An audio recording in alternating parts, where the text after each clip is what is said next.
নমস্কাৰ বন্ধুসকল আপোনালোকক স্বাগতম জনাইছোঁ আসাম গভৰ্ণমেণ্ট অফিচিয়েল ইউটিউব চেনেললৈ। এখন ৰাজপত্ৰ এই ৰাজপত্ৰই বহুতক চিন্তাত পেলাইছে যে 10-12 বছৰলৈ তেওঁলোকে ট্ৰান্সফাৰ হ'ব নোৱাৰিব। তেনেধৰণে চিন্তা আৰু সেই চিন্তাৰ ফলত আমাক বহুতে মেছেজ কৰিছে কেতিয়ালৈকে অনলাইন মিউচুৱেল ট্ৰান্সফাৰ খুলিব, আমি ছিংগল ট্ৰান্সফাৰ হ'ব পাৰিম নে নোৱাৰিম। এনেধৰণৰ বিভিন্ন প্ৰশ্নৰ উত্তৰ আমি এই ভিডিঅ'ত আলোচনা কৰিবলৈ চেষ্টা কৰিম। এখন ৰাজপত্ৰ ওলাইছিলে যোৱা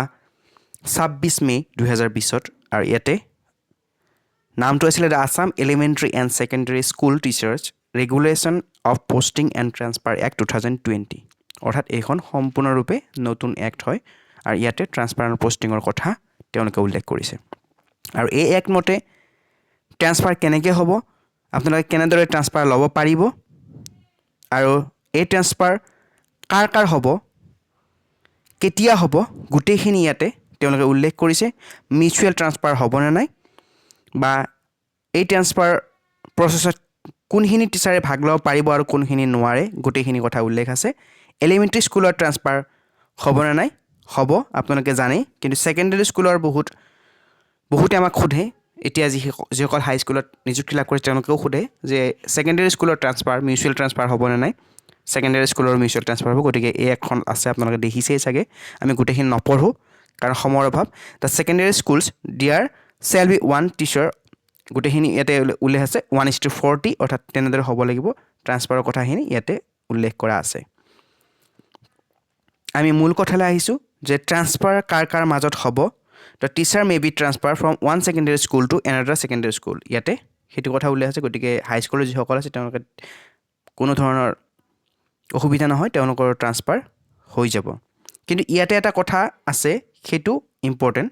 the effect of all the transfers shall have to done during the period of summer vacation in order to minimize academic loss। অৰ্থাৎ একাডেমিক লছ নোহোৱাকৈ ট্ৰান্সফাৰ হ'ব লাগিব, সেইবাবে ছামাৰ ভেকেশ্যনত ক'বলৈ এই ট্ৰান্সফাৰ দিবৰ বাবে কোৱা হৈছে। আৰু ইণ্টাৰ ডিষ্ট্ৰিক্ট ট্ৰান্সফাৰ সকলোখিনি হ'ব আৰু ছেম ষ্টেটাছ হ'ব লাগিব। আৰু কি কি কাৰণত ট্ৰান্সফাৰ ল'ব পাৰে আপোনালোকে, যদি আপোনালোকে বিবাহৰ বাবে ঠাই সলনি হৈছে আৰু আপোনালোকৰ পেৰেণ্টছক চাব লাগে, ফিমেল টিচাৰত যদি ছিকিউৰিটিৰ অসুবিধা আছে, তাৰপিছত ফৰ ট্ৰিটমেণ্ট অফ টিচাৰ, তেওঁ আপোনাৰ কিবা বেমাৰৰ বাবে বা আপোনাৰ ঘৰৰ কাৰোবাৰ বেমাৰৰ বাবে, এনেধৰণৰ বিভিন্ন গ্ৰাউণ্ড আছে, সেই হিচাপে ট্ৰান্সফাৰ হ'ব পাৰিব। আৰু যি 10 বছৰৰ কথা কোৱা হৈছে, আচলতে সেইটো 10 বছৰ আছিল নে 12 বছৰ আছিল। আৰু এতিয়া আমি শুনিছোঁ যে বহুত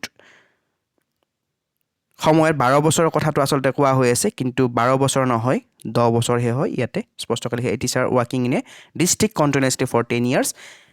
or more can apply for transfer to his or her home district। অৰ্থাৎ আপুনি 10 বছৰ কাল থাকিলে আপুনি ট্ৰান্সফাৰৰ আবেদন কৰিব পাৰে। আৰু যিসকল PWD কেণ্ডিডেট আছে তেওঁলোকে 2 বছৰ থাকিলে আবেদন কৰিব পাৰিব, ইয়াতে উল্লেখ কৰা আছে সেইখিনি কথা। আৰু এই এক্টখন কেতিয়াৰ পৰা ইফেক্ট হৈছে তাৰ বাবে নটিফিকেশ্যন ওলাইছিল, সেইখন আমি চাই লৈছোঁ।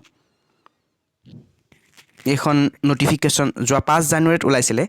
In exercise of the power conferred under provision of section of the Assam elementary and secondary school teachers regulation of posting and transfer act 2020, the governor of Assam is please to notify the said act to come into force with effect from 1 January 2021। অৰ্থাৎ 1 জানুৱাৰীৰ পৰা এইখন effect হৈছে। যি transfer act আপোনালোকক এতিয়া ক'লোঁ, সেইখন ট্ৰান্সফাৰ এক্ট 1 জানুৱাৰীৰ পৰা ইতিমধ্যেই ইফেক্ট কৰা হৈ গৈছে। ইয়াৰ পিছত ট্ৰান্সফাৰৰ বাবে চৰকাৰে কি ব্যৱস্থা গ্ৰহণ কৰিছে তাৰ বাবে আপোনালোকে হয়তো এতিয়ালৈকে নটিফিকেশ্যনসমূহ পাইছে যে কমিটি গঠন কৰা হৈছে, তাৰো এখন নটিফিকেশ্যন ওলাইছে, সেইখন চাই লৈছোঁ। এইটো এটা বাতৰি ওলাইছিলে, খচৰা প্ৰস্তুতিৰ বাবে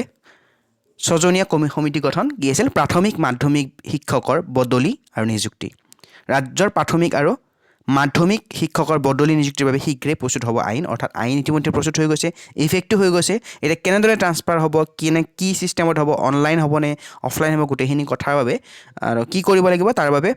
এখন কমিটি গঠন কৰিছে 6জনীয়া, আৰু 15 দিনৰ ভিতৰত তেওঁলোকে বিস্তৃত প্ৰতিবেদন দাখিল কৰিব লাগিব। আৰু 5 তাৰিখে নটিফিকেশ্যন ওলাইছিলে। আৰু যি ছফ্টৱেৰ আছে, সেই ছফ্টৱেৰ কাক ডেভেলপ কৰিব দিয়া হৈছে, সমগ্ৰ শিক্ষা কাহিলীপাৰা যি অফিচ আছে তেওঁলোকে ছফ্টৱেৰ ডেভেলপ কৰিব ইয়াৰ বাবে। এখন নটিচ ওলাইছিলে, এইখন আছিলে order of by the governor, 5 ফেব্ৰুৱাৰীত ওলাইছিলে। আৰু ইয়াতে সেই একখনৰ কথা কোৱা হৈছে, আছাম এলিমেণ্টাৰী ছেকেণ্ডেৰী স্কুল টিচাৰৰ যি ৰেগুলেশ্যন এণ্ড পোষ্টিং ট্ৰান্সফাৰৰ যি আছিলে আৰু ইয়াতে 6জনীয়া কমিটি গঠন কৰি দিয়া হৈছে আৰু তেওঁলোকে প্ৰতিবেদন দাখিল কৰিব কোন তাৰিখে এইখন ওলাইছিলে 5 তাৰিখে গতিকে 15 দিনৰ তেওঁলোকে দাখিল কৰিব 20 ফেব্ৰুৱাৰীৰ ভিতৰত তেওঁলোকে দাখিল কৰিব লাগিব গোটেইখিনি প্ৰতিবেদন তাৰপিছত ইয়াতে লিখিছে যে ট্ৰান্সফাৰৰ বাবে ছফটৱেৰ ডেভেলপ কৰিব কোনে সমগ্ৰ শিক্ষা কাহিলীপাৰা ফালৰ পৰা ছফটৱেৰ ডেভেলপ কৰা হ'ব গতিকে অতি সোনকালে আশা কৰিব পাৰি যে ট্ৰান্সফাৰ হ'ব আৰু কেতিয়া ট্ৰান্সফাৰ হ'ব মিউচুৱেল ট্ৰান্সফাৰসমূহ কেতিয়া হ'ব আপোনালোকে ইতিমধ্যে গমে পাইছে যে সামাৰ ভেকেশ্যনৰ কথা কোৱা হৈছে গতিকে সামাৰ ভেকেশ্যন জুলাইত হ'ব গতিকে তাৰ আগতে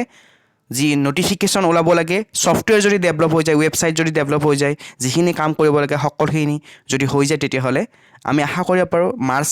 এপ্ৰিল যদি ইলেকশ্যনৰ আগতে তেওঁলোকে এপ্লাই কৰিব দিয়ে সেইটো দিব পাৰে আগতে এপ্লাই কৰিব দিয়ে তাৰপিছত আপোনালোকে হয়তো অৰ্ডাৰ ওলাব পাৰে জুলাইত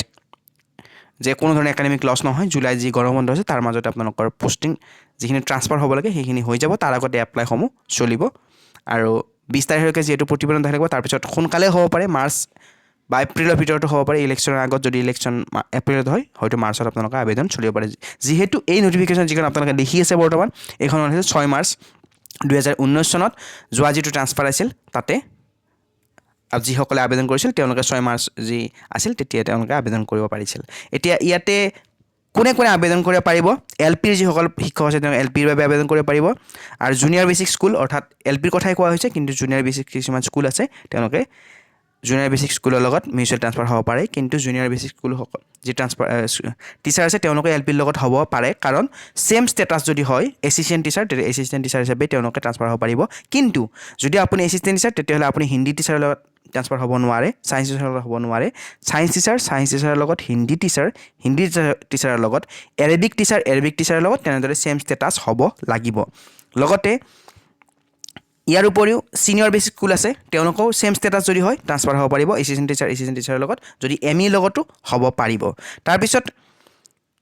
যিসকল এমভিৰ শিক্ষক আছে তেওঁলোকে এমভিৰ লগত ট্ৰান্সফাৰ হ'ব পাৰিব লগতে এমই লগতো ট্ৰান্সফাৰ হ'ব যোৱাবাৰ হৈছে আৰু এমইএম যিখিনি আছে অৰ্থাৎ মাদ্ৰাছা যিখিনি আছে সেইখিনিও এমই বা এমভিৰ লগত মিউচুৱেল ট্ৰান্সফাৰ হ'ব পাৰিব 7 আৰু 6 নম্বৰ পইণ্ট মতে এইখন হৈছে যোৱা বছৰৰ গাইডলাইন গতিকে ইয়াতে কোনো বহুত বেছি হাল সলনি নহয় ইয়াতে সেম থাকিব আৰু 8 নম্বৰ যিটো আছে প্ৰাদেশিকৰণ হিচাপত যিসকলে ট্ৰান্সফাৰ হৈছিল যিসকলে নিযুক্তি পাইছিল 2013 চনত তেওঁলোকৰ মিউচুৱেল ট্ৰান্সফাৰ নহ'ব ইয়াতে উল্লেখ কৰা আছে লগতে এলপিৰ যিসকল এমেলগেমেটেড স্কুলত কাম কৰি আছে ইউপিএছৰ এমেলগেমেটেড অৰ্থাৎ আপাৰ প্ৰাইমেৰী স্কুল কিন্তু তেওঁ এলপি হিচাপে নিযুক্তি পাইছিল এমেলগেমেটেড স্কুল তেওঁ এলপি স্কুললৈ মিউচুৱেল ট্ৰান্সফাৰ হ'ব পাৰিব এটা লিখা আছে the regular teacher of LPs who were amalgamated with UPs shall only be eligible to apply for mutual transfer with regular teacher of LPs not with regular teacher of UPs ইউপিৰ লগত নোৱাৰিব কিন্তু এলপিৰ আপুনি যি টিচাৰ হয় সেই হিচাপে আপুনি মিউচুৱেল ট্ৰান্সফাৰ ল'ব পাৰিব এতিয়া কথা হ'ল ইয়াতে এছএছৰ যিখিনি আছে সেম হ'ব ইয়াতে বেলেগ নহয় এইখিনি আমি ৰেগুলাৰ টিচাৰৰখিনি আপোনালোকক দেখাইছোঁ এতিয়া যিখিনি এছএছৰ আছে সেইখিনি চাই লৈছোঁ ইয়াতে আছে এছএছএ কণ্ট্ৰেকচুৱেল আৰু ষ্টেট পুল তেওঁলোকৰ লগত মিউচুৱেল ট্ৰান্সফাৰ হ'ব নে নাই এইটো এটা বহুতৰ চিন্তা এতিয়া এছএছএ কণ্ট্ৰেকচুৱেল আৰু এছএছএ কণ্ট্ৰেকচুৱেলৰ মাজত হৈছিল যোৱাবাৰ কিন্তু সেম ডিষ্ট্ৰিক্ট হ'লেহে এছএছএ আৰু ষ্টেট পুলৰ মাজত হৈছিল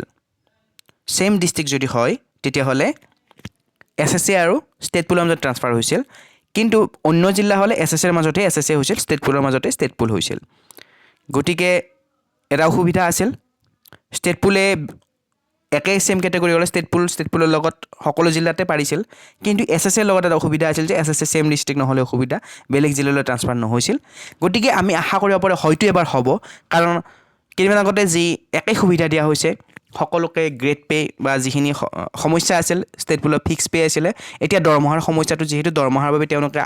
যেতিয়া সোধা হৈছিল যে কিয় ষ্টেট পুলৰ লগত এছএছএ ট্ৰান্সফাৰ নহয় তেওঁলোকে কৈছিল যে তেওঁলোকৰ যি দৰমহাৰ যিটো আছে সেইটো বেলেগ হয় ষ্টেট পুলৰ ফিক্সড হয় গতিকে তেওঁলোকৰ লগত ট্ৰান্সফাৰ কৰিব নোৱাৰে কাৰণ যি ফাইনেন্সিয়েল অসুবিধা সেইটো হৈ যাব পাৰে সেইবাবে কিন্তু এইবাৰতো তেনেকুৱা ধৰণৰ কথা নাই গতিকে সেইবাবে হয়তো আমি আশা কৰিব পাৰোঁ হয়তো 90%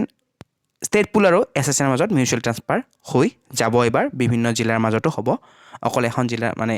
সেম জিলাত থাকিলেই নহয় সকলো জনমান হওক তাৰ আশা কৰিছোঁ লগতে যিসকল নতুন কেণ্ডিডেট তেওঁলোকে আমাক প্ৰশ্ন কৰিছে যে মিউচুৱেল ট্ৰান্সফাৰ তেওঁলোকৰ হ'ব নে নাই তেওঁলোকক জনাব বিচাৰিছোঁ যে আপোনালোকৰ হোৱাৰ সম্ভাৱনা এইবাবেই আছে যে 2017 চনত যেতিয়া মিউচুৱেল ট্ৰান্সফাৰ হৈছিলে 18 চনত মিউচুৱেল ট্ৰান্সফাৰ এখন নটিফিকেশ্যন ওলাইছিলে 17 চনত নিযুক্তি হৈছিল ছেপ্টেম্বৰ মাহত ষ্টেট পুল আৰু এছএছৰ তেওঁলোকৰ 18 চনত অৰ্থাৎ ছেপ্টেম্বৰ অক্টোবৰ নৱেম্বৰ ডিচেম্বৰ 3 মাহ পিছতে তেওঁলোকে আবেদন কৰিব পাৰিছিল 6 মাহ নহওঁতে গতিকে আপোনালোকেও এতিয়া যিসকলে আগষ্টত পাইছে তেওঁলোকৰো অলৰেডি 5 মাহ 6 মাহ হৈ গ'ল তেওঁলোকে পাৰিবই লগতে যিসকলে ফেব্ৰুৱাৰীত পাইছে মাৰ্চ এপ্ৰিল যদি মে'ত ওলায় তেতিয়াহ'লে 2-3 মাহৰ ভিতৰত তেওঁলোকেও আবেদন কৰিব পাৰিব লাগে কাৰণ যোৱাবাৰ যি 18 চনত হৈছিল তাতেও পাৰিছিল তাৰে আশা কৰিছোঁ যে আপোনালোকেও মিউচুৱেল ট্ৰান্সফাৰ হওক আৰু যি আপোনালোকৰ সুবিধা অনুসৰি যেনেকৈ আছে তেনেকৈ আপোনালোকৰ নিজৰ ঠাইত যাওক আৰু শিক্ষা প্ৰদান কৰক তাৰ আশাৰে ভিডিঅ'টো সামৰিছোঁ আৰু অতি শীঘ্ৰেই মিউচুৱেল ট্ৰান্সফাৰ খোলা খাওক আৰু সকলোৱে যি নিজৰ পচন্দৰ ঠাই পাওক আশা কৰিছোঁ আপোনালোকৰ বাবে ভিডিঅ'টো নিশ্চয়কৈ উপযোগী হৈছে আৰু যদি ভাল পায় ভিডিঅ'টো এটা লাইক কৰিব শ্বেয়াৰ কৰিব লগতে আমাৰ চেনেল যদি এতিয়ালৈকে ছাবস্ক্ৰাইব কৰি লোৱা নাই আশা কৰিছোঁ ছাবস্ক্ৰাইব কৰি ল'ব ধন্যবাদ জয় অসম